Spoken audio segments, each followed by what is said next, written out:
হাতে পবিত্র কোরআন শরীফ, চোখে অশ্রু আর বুক ভরা কষ্ট নিয়ে স্বামীর বাড়ি ছেড়ে বেরিয়ে যাচ্ছেন এক বৃদ্ধা মা।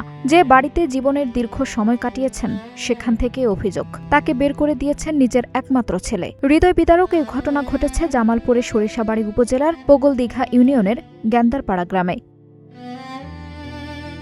অভিযোগ রয়েছে, জমি নিজের নামে লিখে দেওয়ার জন্য দীর্ঘদিন ধরে মা রাশেদা বেগমের উপর চাপ সৃষ্টি করছিলেন ছেলে রাশিদুল ইসলাম জাকির। কিন্তু মা রাজি না হওয়ায় রোববার তাকে বাড়ি থেকে বের করে দেওয়া হয়। পরে খবর পেয়ে ভাইরা এসে তাকে বাবার বাড়িতে নিয়ে যান।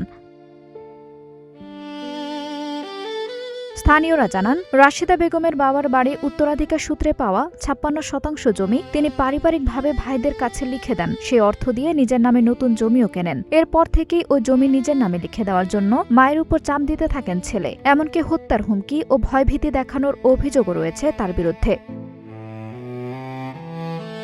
এর আগেও বিষয়টি নিয়ে থানায় অভিযোগ করেছিলেন রাশেদা বেগম। একাধিকবার গ্রাম্য সালিশ হলেও কোনো সমাধান হয়নি। এদিকে সামাজিক যোগাযোগ মাধ্যমে ছড়িয়ে পড়া একটি ভিডিওতে দেখা যায়, হাতে কোরআন শরীফ নিয়ে কান্নায় ভেঙে পড়ে স্বামীর বাড়ি ছেড়ে যাচ্ছেন এই বৃদ্ধা মা। ভিডিওটি ঘিরে ব্যাপক আলোচনা সমালোচনা চলছে।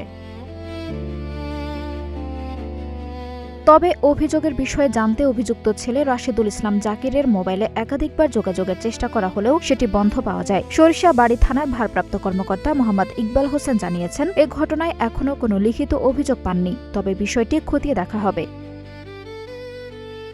আঞ্জুম হক আরবি, নাগরিক প্রতিদিন।